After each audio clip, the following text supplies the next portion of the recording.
بسم اللہ الرحمن الرحیم۔ السلام علیکم ورحمۃ اللہ وبرکاتہ۔ آج سے ہم نئی سیریز سٹارٹ کر رہے ہیں انشاءاللہ، جس کا ٹائٹل یہ ہوگا کہ اولاد کی تربیت کیسے کی جائے۔ گھر گھر میں ہم سب کو یہ مسئلہ ہے کہ بچے ہماری بات نہیں سن رہے، بچوں کی تربیت کیسے کی جائے۔ آج کل معاشرہ ایسا چل رہا ہے کہ بچے والدین کی عزت نہیں کر رہے، ان کی رسپیکٹ نہیں کر رہے، ان کی کوئی بات نہیں سن رہے۔ تو ان حالات میں ہم کس طرح سے بچوں کی تربیت کریں؟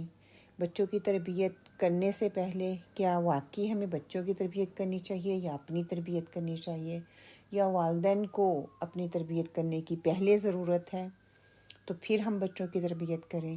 ان سارے سوالات کو سامنے رکھتے ہوئے انشاءاللہ تعالی ہم یہ سیریز سٹارٹ کریں گے۔ اس سے پہلے اگر آپ نے میرا یوٹیوب چینل سبسکرائب نہیں کیا تو پلیز اس کو سبسکرائب کر لیں تاکہ آنے والی ہر نئی ویڈیو جو ہے وہ آپ کو پہلے پہنچ سکے، اور اگر آپ کو لگے کہ اس سے آپ کو کوئی فائدہ ہو رہا ہے تو دوسروں کے ساتھ ضرور اس کو شیئر کریں تاکہ دوسروں کی بھی اصلاح ہو سکے، دوسری بھی اپنی اندر اس کمی کو جو ہے وہ پورا کر سکیں تاکہ ہم بچوں کی تربیت جو ہے بہترین انداز سے کر سکیں۔ سب سے پہلے یہ کہ بچے کے سامنے ایک دوسرے کی بے عزتی نہ کیجیے۔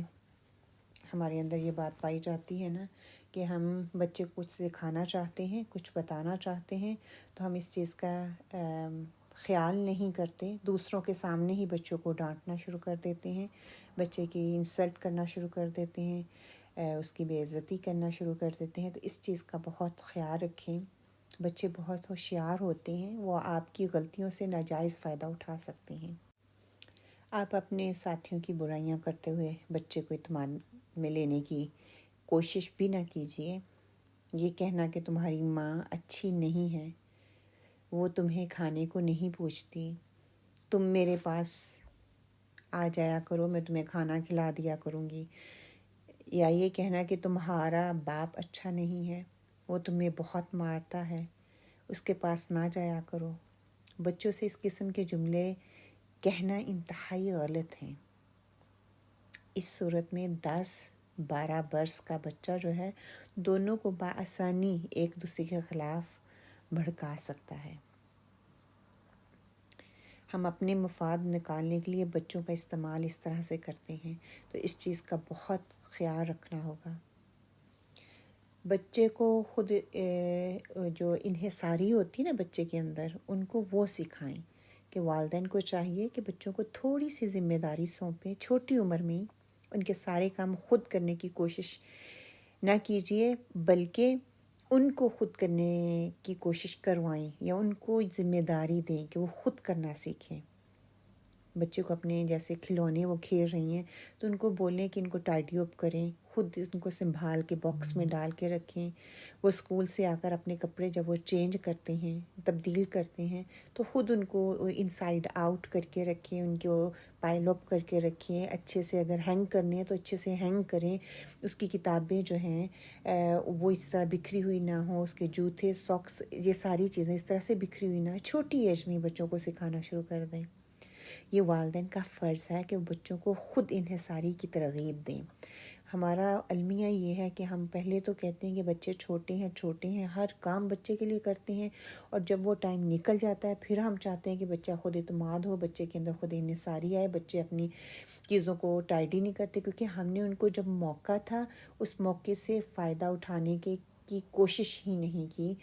اور تب ہم یہ سمجھتے رہے کہ بچہ ہے، اس کے کام ہم خود کرتے رہیں، اور اب بچہ جب تھوڑا بڑا ہو گیا تو وہ ہماری بات نہیں سن رہا کیونکہ اس کی عادت وہ پک چکی ہے کہ ماں ہی اس کے لیے سارا کچھ کرے، ماں ہی کھانا دے، ماں ہی ناشتہ دے، ماں ہی بچے پہ کپڑے اس کے پہنائے، ماں ہی کپڑوں کو آگے پیچھے کرے، ماں ہی بیڈنگ کرے۔ یہ چھوٹے چھوٹے کام چھوٹی ایج میں ہی بچوں کو سکھانا شروع کر دیں۔ دیکھنا بچے کے اندر کس طرح خود اعتمادی پیدا ہوتی ہے۔ پھر بچے سے کبھی نہ کہیں کہ اسے گھر میں پسند نہیں کیا گیا یا پسند نہیں کیا جاتا۔ ایک بچہ جسے معلوم ہو جائے کہ اس کی پیدائش گھر میں غیر اہم تھی، وہ آخری عمر میں شدید مشکلات کا شکار ہو جاتا ہے۔ ایک چیز اس کے دل کے اندر، اس کے دماغ کے اندر بس جاتی ہے اور اپنا غصہ وہ معاشرے پہ نکالنا شروع کر دیتا ہے۔ ہمیں اپنے ارد گرد بے شمار ایسے افراد نظر آئیں گے جو یہ کہتے ہیں کہ انہیں گھر میں اہمیت نہیں دی جاتی یا اہمیت نہیں دی گئی، انہیں کسی اور گھر میں پیدا ہونا چاہیے تھا، ان کی پیدائش پر خوشی کا انعقاد نہیں کیا جاتا، وغیرہ وغیرہ محدود اسٹیٹمنٹس جو ہیں وہ استعمال کرتے ہیں غصے میں ہی، یہ نہیں کہ نہیں، غصے میں ہی ہم کہتے ہیں۔ ہمارے معاشرے میں لڑکیاں ایسے احساسات لے کر بڑھی ہوتی ہیں کہ یہ احساس وقت کے ساتھ ساتھ بڑھتا چلا جاتا ہے۔ بچے اس کا انتقام اپنے والدین سے لیتے ہیں، وہ ضد کی شکل میں سامنے آتے ہیں، خود سر بچے ہو جاتے ہیں، بدتمیز ہو جاتے ہیں، منہ پھٹ ہو جاتے ہیں۔ جب وہ منہ پھٹ ہو جاتے ہیں وہ والدین کو ہر دم زج کرنے کی کوشش کرتے ہیں اور ان کی نافرمانی کر کے خود کو ان کو تسکین محسوس ہوتی ہے۔ اب آپ دیکھیں کہ یہ کام ایک معاشرے میں اگر ہم نے ایک انسان دینا ہے معاشرے کو، تو کیا اس طرح کا بچہ اس معاشرے کے لیے فائدہ مند ہو سکتا ہے؟ کیا اس طرح کا بچہ اپنے لیے فائدہ مند ہو سکتا ہے؟ کیا اس طرح کا بچہ جو کہ جس کے اندر احساسات نہیں ہے جو کہ ہونا چاہیے، اس کے اندر وہ خود اعتمادی ہم نے پیدا نہیں کی، اس کے اندر ہم نے خود سری پیدا کی، اس کے اندر خود انحصاری ہم نے پیدا کرنے کی کوشش نہیں کی، اس کو ہمیشہ بچہ ہی سمجھا، اور جب وہ کام اس طرح سے نہیں کر پاتا جو کہ ہماری امیدوں کے اوپر پورا نہیں اترتا، تو ہم کیا کرتے ہیں، بچے کی بے عزتی کرتے ہیں، دوسروں کے سامنے اس کو نیچا دکھانے کی کوشش کرتے ہیں۔ تو اس میں پھر کیا ہوتا ہے، بچے کی شخصیت پہ بہت گہرا اثر پڑتا ہے، اور یہ گہرا اثر جب بچے کے اوپر پڑنا شروع ہوتا ہے، اس کی اپنی شخصیت ہی متاثر نہیں ہوتی بلکہ وہ اپنے گھر والوں پہ بھی جو ہے بہت برا اثر ڈالتا ہے۔